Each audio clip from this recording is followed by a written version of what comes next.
Kita ambil dari Mazmur 23 ayat yang keempat. Sekalipun aku berjalan dalam lembah kekelaman, aku tidak takut bahaya. Sebab engkau besertaku, gadamu dan tongkatmu, itulah yang menghibur aku. Lembah kelam, bahasa aslinya G salmawet. G artinya lembah atau jurang. Salmawet itu artinya gelap yang sangat pekat, kelam, dan bisa juga diartikan kepada maut atau kematian. Jadi kalau bicara lembah kekelaman, selalu diidentikan sesuatu yang menakutkan, yang berbahaya, dan kematian. Dalam King James Version-nya, the shadow of death. Apa yang terjadi di tempat ini? Tempat di mana kita tidak tahu seperti apa ya. Tadi itu gambar foto, gambar-gambar lembah kekelaman yang diambil di zaman sekarang yang ada di Israel. Saya belum sampai di sana, mungkin Bapak Ibu sudah ada yang sampai di sana ya. Gambar itu diambil keadaan lembah kekelaman yang dipakai gambarannya oleh Daud. Dan di tempat itu kita tidak tahu seperti apa, karena tidak ada petunjuk jalan, nggak ada petunjuk lalu lintas, tidak ada orang, tempat di mana binatang buas juga berkeliaran secara bebas, dan itu berbahaya bagi keamanan seseorang yang ada di lembah kekelaman. Tempat itu juga struktur tanahnya juga tidak bisa diprediksi. Ada yang berbatu, ada yang seperti pasir dan tiba-tiba ada lubang, dan jauh dari makanan dan minuman. Situasinya tidak bisa diprediksi, tidak bisa diukur, karena memang sesuatu yang belum tentu arahnya seperti apa. Dan di situasi itu kita bisa kehilangan fokus.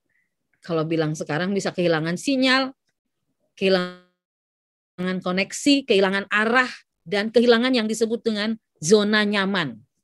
Inilah yang membuat manusia atau kita bisa takut jika kita berada dalam lembah kekelaman, karena nggak ada sesuatu yang pasti. Yang ada hanya tampilan bahaya demi bahaya, bahkan kematian atau maut. Apa yang selama ini membuat kita takut saat dalam lembah kekelaman? Dalam lembah kekelaman bukan hanya dikatakan oleh Daud dalam Pemazmur, menggambarkan satu tempat nyata, tapi juga pengalaman Daud langsung di tempat nyata itu, dan saat itu Daud sedang mengalami himpitan, ketakutan, bahaya, kengerian, bahkan antara hidup dan mati, karena dia mau dikejar untuk dihabiskan juga nyawanya. Saat dalam pengejaran itu, dia ada dalam lembah kekelaman, dan dia masuk di tempat yang berbahaya. Nah, yang membuat kita takut adalah saat kita ada di lembah kekelaman, kita takut kehilangan arah, kita nggak tahu mau kemana, bahkan kita cenderung bingung, takut, menghantui banyak hal. Dan karena kita juga kadang punya imajinasi yang berlebihan terhadap apa yang kita takutkan. Contohnya, ketika kita bicara gelap, kita sudah punya imajinasi yang berlebihan terhadap kegelapan itu sendiri. Akhirnya, belum kita memasuki tantangan itu, kita sudah kalah duluan karena kita sudah membangun imajinasi yang berlebihan. Kalau bicara gelap, kita sudah mulai munculin. Gelap itu nanti ada bayangan, gelap itu nanti ada hantu, gelap itu ada sesuatu yang mengerikan, dan padahal belum seperti itu kenyataannya, tapi kita sudah menghayalkannya atau membangun pikiran-pikiran yang berlebihan. Akhirnya kita takut sendiri sama pikiran itu. Nah, itu yang menjadi kelemahan-kelemahan kita. Mengapa Daud tidak takut bahaya? Waktu itu dia katakan dalam ayat tadi kan, sekalipun aku berjalan dalam lembah kekelaman, dia katakan aku tidak takut bahaya. Bahaya itu di situ konteksnya ada kejahatan, ada kecelakaan bisa terjadi karena terjalnya, bisa juga karena kematian, bisa juga karena kegelapan, kehancuran, kekalahan. Tapi Daud bilang, aku tidak takut bahaya. Apa yang membuat dia begitu kuat menyatakannya, aku tidak takut bahaya? Yang dia pegang, sebab engkau besertaku. Sebab Tuhan beserta kita. Kelihatannya simple aja ya bahasa ini, tapi ini membuat kita aman. Karena ada satu jaminan bahwa Tuhan beserta kita. Kalau kita bicara seperti ini rasanya kita cuma bilang, iya ya, betul ya. Tapi saat kita di lembah kekelaman, itu sesuatu yang luar biasa ya. Penyertaan Tuhan itu sangat kita butuhkan. Dia bilang, sebab engkau besertaku, gadamu dan tongkatmu. Gada di situ yang seperti ini ya gambarnya ya. Gada dipakai oleh sang gembala untuk melindungi domba-dombanya. Gada itu merupakan perangkat dari senjata seorang gembala. Biasanya digunakan untuk menghajar dan membunuh hewan-hewan buas yang mencoba untuk memangsa hewan-hewan gembalaannya. Gada biasa dibuat dari akar pohon yang kuat sehingga dapat digunakan untuk memakan hewan predator hingga mati. Gada juga dapat diartikan suatu jaminan bahwa Allah menjamin umatnya dalam kasih dan kekuatannya yang menghalau bahaya, dan tongkat adalah lambang dari bimbingan Allah dalam kehidupan umatnya. Jadi gembala itu menjaga domba, menjamin, bahkan gembala itu pasang badan supaya domba itu terlindungi sekalipun masuk dalam lembah kekelaman. Saya mau bilang Tuhan juga berdiri di situ untuk kita. Tongkat, secara harafiah tongkat dapat diartikan sepotong batang yang dibawa atau digunakan oleh seseorang yang bepergian, gembala dan orang-orang tua. Kejadian 32:10, Mazmur 23:4, Sakarya 8 ayat 4. Secara metaforis tongkat melambangkan kekuasaan, baik manusiawi maupun ilahi. Misalnya tongkat Harun yang bertunas, Bilangan 17. Dan tongkat itu tongkat dari kayu atau ranting pohon yang ramping, panjang, yang salah satu ujungnya melengkung seperti gambar ini, yang biasanya dibawa para gembala.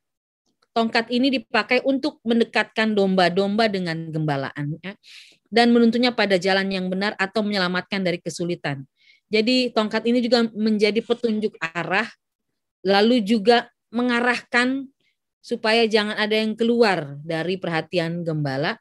Apabila ada yang mulai hilang, nah itu lengkungannya itu bisa mengambil domba. Dan tongkat itu juga memiliki, artinya menjadi otoritas. Domba-domba itu mendekat kepada gembala. Gambaran-gambaran harafiah ini menunjukkan bahwa ada pimpinan Tuhan, ada otoritas Tuhan dalam hidup kita sekalipun kita masuk dalam lembah kekelaman. Lembah kekelaman apa yang kita hadapi saat ini? Ini menjadi pertanyaan retorik buat kita. Untuk kita boleh bertanya dan melihat ketakutan apa yang kita rasakan saat ini.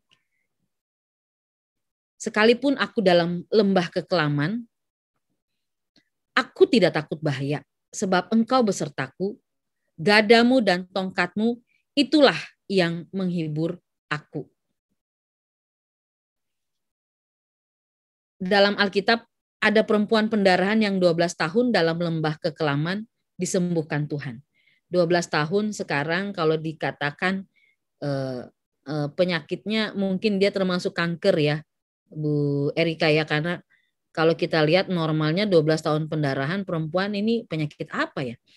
Tapi mungkin dia sejenis kanker rahim atau kanker serviks karena dia terus menerus. Perempuan itu habis-habisan. Perempuan itu udah kehilangan harapan. Tapi ketika dia dalam lembah kekelaman itu dia ketemu Yesus. Dia cuma bilang asalku jamah jubahnya, aku sembuh. Ada Ayub yang kehilangan segalanya. Dia berada dalam lembah kekelaman. Dia kehilangan anaknya, dia kehilangan rumahnya, dia kehilangan hartanya, dia kehilangan dukungan istrinya, dia kehilangan sahabat-sahabatnya, dia kehilangan kesehatannya, dan dalam lembah kekelaman, pada akhirnya dia juga bertemu dengan Allah yang berbicara dengan dia di dalam badai, Dan pada akhirnya dia mengalami pemulihan dari Allah. Ada Yusuf yang juga mengalami penolakan bertahun-tahun. Itu juga disebut dalam lembah kekelaman. Tapi pada akhirnya dia diangkat Tuhan. Dia ditolak oleh saudara kandungnya sendiri. Dia diabaikan oleh saudara-saudaranya. Dia dijual, dia dibuang. Dia masuk dalam lembah kekelaman. Tapi apa yang dibuat Tuhan? Dia yang merana, dari merana menjadi ke menara. Dari kehidupan yang ditolak, akhirnya dia menjadi seorang pemimpin yang dipakai Tuhan. Dan Daud yang dikejar-kejar dan dibunuh, akan dibunuh, dia juga masuk dalam lembah kekelaman dan dia diselamatkan oleh Tuhan. Gambaran dari firman Tuhan ini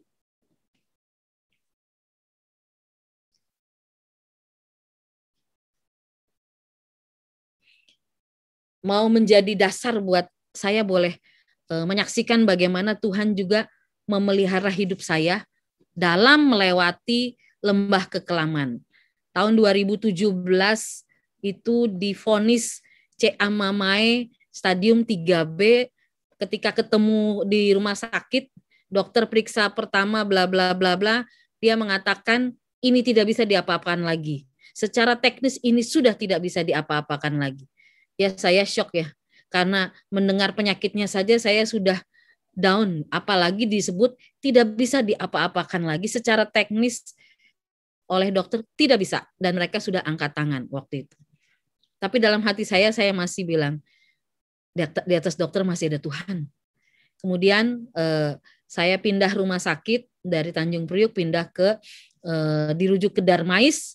Sampai di Darmais ketemu sama dokter Walta, saya bilang, Tuhan, saya ikut aja, saya taat aja. Tuhan bawa saya ke Darmais, dan begitu diketemukan oleh dokter Ongko, dia langsung menulis, menggambar semuanya, lalu dia langsung mengatakan kepada saya, ini agresif ya. Jadi karena itu kita akan lakukan kemo dan juga kita akan lakukan operasi.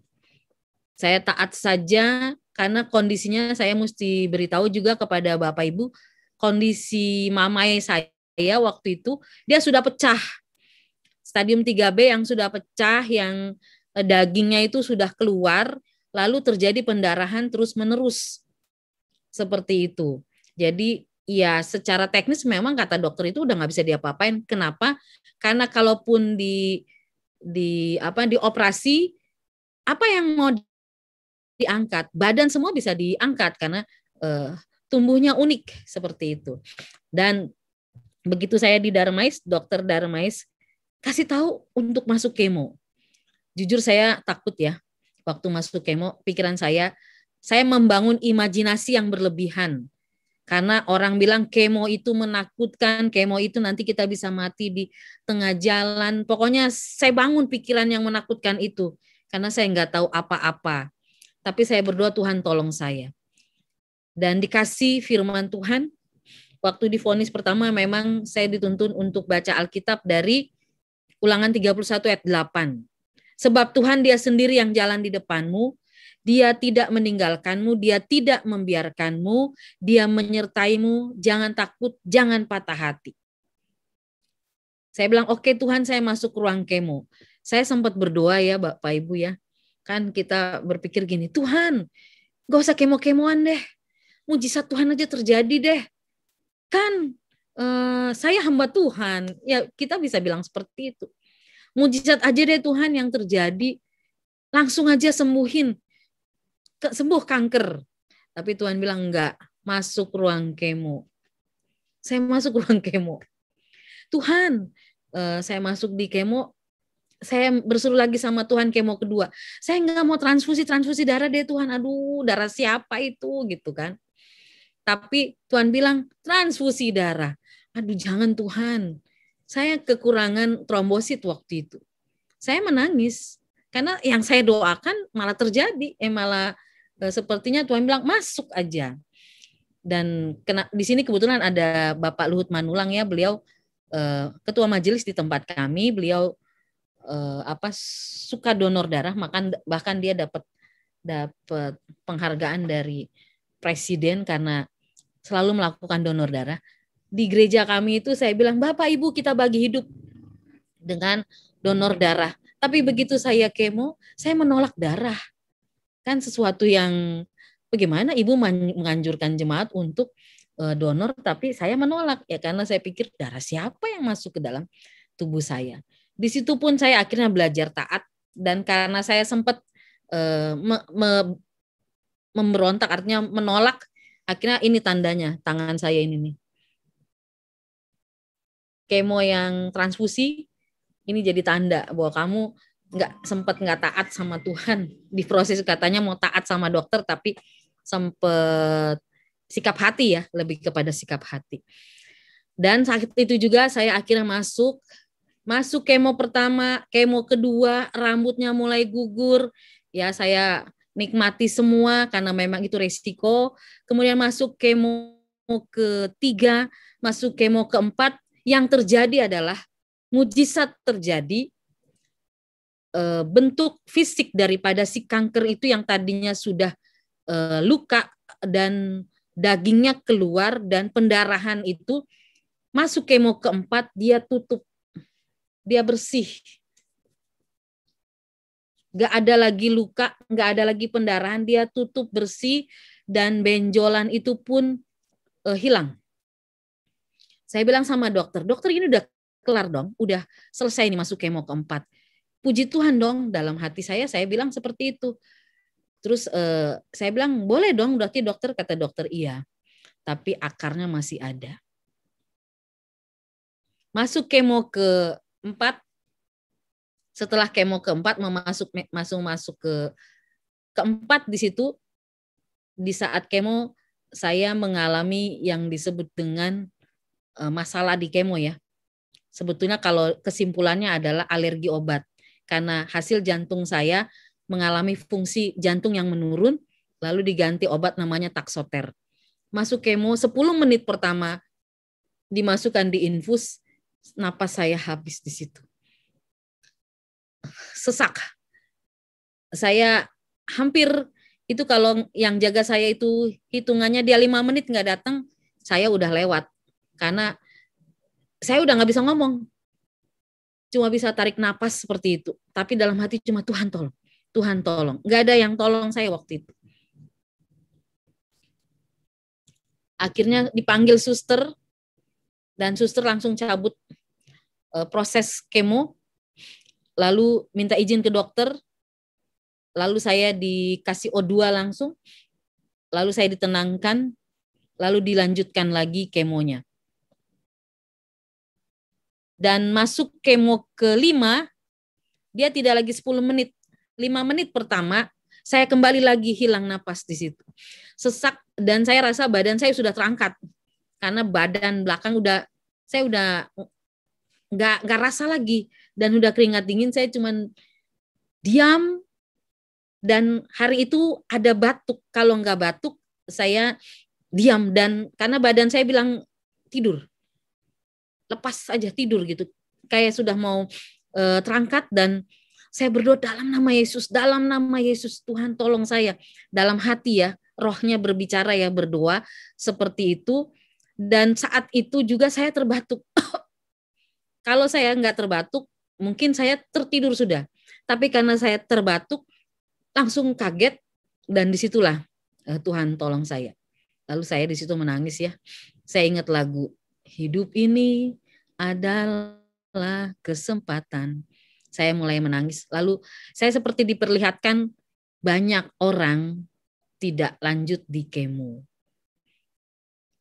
Banyak orang mengalami seperti itu. Lalu saya tanya dokter, suster, kenapa saya bisa seperti ini? Ini namanya apa? Terus mereka bilang itu alergi obat. Tapi obat jenis itu namanya Taxotere ya, karena memang saya yang ini. Ada banyak orang bisa mengalami penurunan kesadaran di titik itu. Jadi yang sama dokter atau perawat, apakah itu mati? Ya kami nggak bisa bilang seperti itu. Ya, tapi puji Tuhan, Tuhan luputkan itu. Saya tahu pasti Tuhan suruh saya alami semuanya. Saya cuma berpikir waktu itu Tuhan ada di ruang krisis ya. Kita kan pikir kita ketemu Tuhan di ulang tahun, di acara-acara yang menyenangkan. Tapi rupanya Tuhan ada di ruang krisis. Tuhan ada di lembah kekelaman. Justru di saat-saat di situ saya hampir hilang, di saat di situ saya sudah tak berdaya, justru di situ Tuhan ada.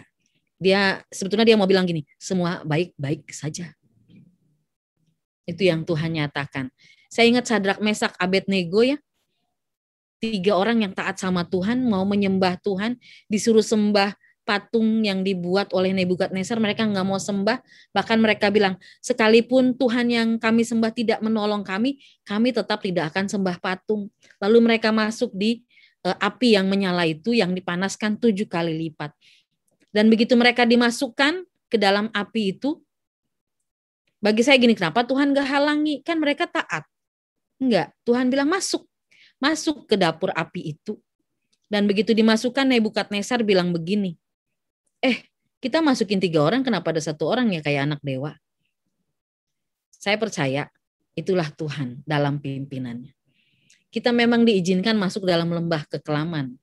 Kita masuk dalam krisis, tapi Kristus ada dalam krisis. Yesus ada dalam lembah kekelaman kita. Mungkin kita bingung, gak punya arah. Kita menangis, saya pun menjerit. Tapi saya cuma lihat Tuhan. Yang jalan di depan saya, itu yang membuat saya bangkit semangat. Kalau enggak, saya juga akan merasa berpikir malang paling sedunia ya. Paling malang sedunia, paling terpuruk, pendeta lagi. Coba bayangin Bapak Ibu. Pasti kita akan berpikir seperti itu. Tapi saya cuma punya Tuhan yang menolong saya, yang sanggup membebaskan saya. Dan pada akhirnya masuk di kemo, selesai operasi, selesai radiasi. Sebelum radiasi, saya tanya dokter dan hasil PA-nya dinyatakan tidak ditemukan sel tumor ganas. Puji Tuhan dari 2017 sampai dengan hari ini, dengan masih dalam kontrol 6 bulan di Darmais dan bisa dilewati. Akhir Februari, saya sudah bertahan untuk pakai protokol kesehatan, kebobolan juga ya. Di situ saya kena COVID. Saya juga was-was ya, karena kan kita punya komorbid ya. Kita punya komorbid, ya itu yang ditakutkan orang, yang punya komorbid pasti lewat. Yang kita takutkan apa? Mati kan? Semua orang tuh takut mati. Padahal kematian itu jalan menuju kepada hidup yang kekal.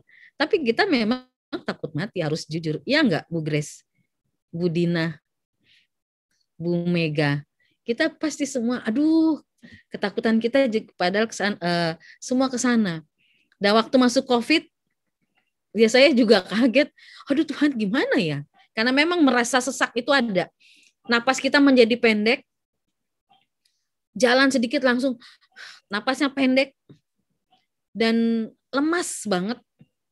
Dan memang COVID yang saya alami itu dia menyerang ke pencernaan dan dia dalam bentuk tifus. Asumsi saya tifus dan saya periksa darah, cek lab, semua hasil widalnya berantakan hasil tifusnya. Ini tifus. Tapi begitu saya minta dokter untuk rekomendasi, saya melakukan tindakan apa, disuruh bed rest. Hari itu juga saya divaksin karena tokoh agama, saya dapat jadwal vaksin pertama di Istiqlal. Tapi hari itu juga saya dinyatakan tifus. Akhirnya saya dilarang sama dokter, tidak boleh vaksin dan bed rest. Bed rest di rumah apa di rumah sakit? Di rumah boleh, di rumah sakit boleh, karena memang kondisi, dan saya memilih di rumah. Saya telepon dokter saya, dok saya kena COVID. Dokter jawab, ya semoga cepat sembuh. Dan setelah itu saya menjalani masa itu. Setelah saya dibilang bed rest, saya bilang, dok saya mau PCR. dan hasilnya positif. Itu memang dakdikduk juga ada, jujur dakdikduk ya, karena memang dihantui dengan komorbid gitu ya, seperti itu. Tapi saya minta dirawat tidak di rumah, lalu puskesmas anjurkan di Wisma Atlet, lalu mereka yang urus. Dan puji Tuhan di Wisma Atlet itu saya dapat tempat yang dimana kita ketemu lagi sama pasien-pasien COVID ya. Bukan kita sendiri di sana, 4.000 orang kena COVID di Wisma Atlet, dan kita bisa ketemu orang, kita bisa saling mendukung, kita ketemu saudara-saudara seiman, kita juga satu rumah atau satu apartemen, satu ruangan dengan yang berbeda agama, kita bisa bersosialisasi, berelasi, bahkan kita banyak hal yang didapatkan di sana. Dan rupanya COVID yang dipikirkan orang mengerikan, begitu saya masuk, rupanya juga sebetulnya tidak mengerikan. Yang perlu dijaga ini imun, gak boleh sedih, gak boleh pikiran, gak boleh takut. Mau makan banyak pun, tapi kalau imunnya turun, ya hasilnya tetap aja positif gitu loh. Jadi disitulah saya tanamkan hati yang gembira adalah obat. Waktu cancer juga ya, hati yang gembira adalah obat. Ketemu orang, ayo dibagikan aja kebenaran itu. Dan memang juga yang dipakai oleh tim nakes di Wisma Atlet juga sama ya, hati yang gembira adalah obat. Nah, dari perjuangan atau perjalanan itu, saya jujur, sebagai manusia juga saya berpikir takut. Saya takut menghadapinya. Tapi saya selalu pegang janji Tuhan. Tuhan jalan di depanmu, Tuhan menyertaimu, Tuhan tidak meninggalkanmu, Tuhan tidak membiarkanmu. Jangan takut, jangan patah hati. Saat itu memang saya down. Pertama kali dengar cancer saya down. Saya menangis di kamar mandi. Gak ada yang tahu. Saya menjerit. Saya seperti hilang harap. Nggak tahu mau ngomong apa gitu ya. Saya rasa apa ini gitu loh. Mau tanya Tuhan kenapa, saya takut gitu loh. Karena ya saya tahu pasti Tuhan ada, cuman nggak berani gitu. Akhirnya ya saya cuman pegang ayat itu, Tuhan jalan di depan. Kita hidup dalam janji Tuhan saja. Karena Tuhan itu tidak hanya ada di ruang-ruang kita sukacita, Tuhan juga ada di ruang-ruang krisis. Janjinya pasti dia ada. Dan itulah penghiburan kita, kata pemazmur, janjimu menghidupkan aku. Mazmur 119 ayat yang ke-50, inilah penghiburanku dalam sengsaraku, bahwa janjimu menghidupkan aku. Nah itu yang bikin saya kuat. Kalau gitu saya pegang janji Tuhan. Tuhan pasti tolong saya bisa lewati bagian-bagian itu. Nah itu yang menjadi kekuatan saya melewati bagian-bagian itu. Jadi kalau kita masuk dalam lembah kekelaman, nggak apa-apa, masuk aja. Ada Tuhan di lembah kekelaman. Ada gada dan tongkatnya. Kita masuk krisis, masuk aja. Tuhan suruh masuk, kemo, masuk. Saya nggak tahu gitu loh, saya takut. Tapi Tuhan masuk aja.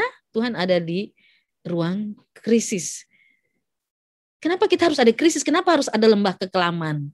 Karena Tuhan mau membentuk kita. Dia mau karakter kita, dia mau kita jadi tahan uji. Dia mau kita nggak biasa-biasa saja. Tapi kita menjadi alat peraga Tuhan supaya menolong banyak orang. Saya bersyukur dan akhirnya saya mengatakan terima kasih Tuhan, saya masuk di cancer, karena dengan demikian saya bisa pelayanan di cancer. Di Darmais setiap ketemu orang, saya bahkan rindu sekali ada di Darmais untuk bisa ketemu orang. Dan ketika masuk di COVID, lagi-lagi Tuhan bawa kita untuk juga bersaksi dan juga rupanya ya yang kita alami ini Tuhan pakai menjadi alat peraga untuk kita menolong orang lain lagi. Jadi Bapak Ibu, kalau kita mengalami lembah kekelaman, masuk aja. Tuhan jalan di depan. Dan kalau kita mengalami lembah kekelaman, jangan takut. Karena Tuhan pelihara kita dalam lembah kekelaman, supaya kita bisa lewati. Dan ketika kita ada di lembah kekelaman, ingatlah bahwa Tuhan akan pakai itu untuk menjadi alat peraga menolong orang lain. Akhirnya yang keluar dari mulut kita adalah syukur dan syukur. Saya juga lihat Pak Arianto dan Ibu Erika, mereka berulang-ulang memasuki lembah kekelaman. Saya kenal Ibu Erika pun, waktu itu kita pas ketemuan ya, ada vonis baru lagi. Aduh, saya bilang, saya berdoa, aduh Tuhan tolong Ibu Erika.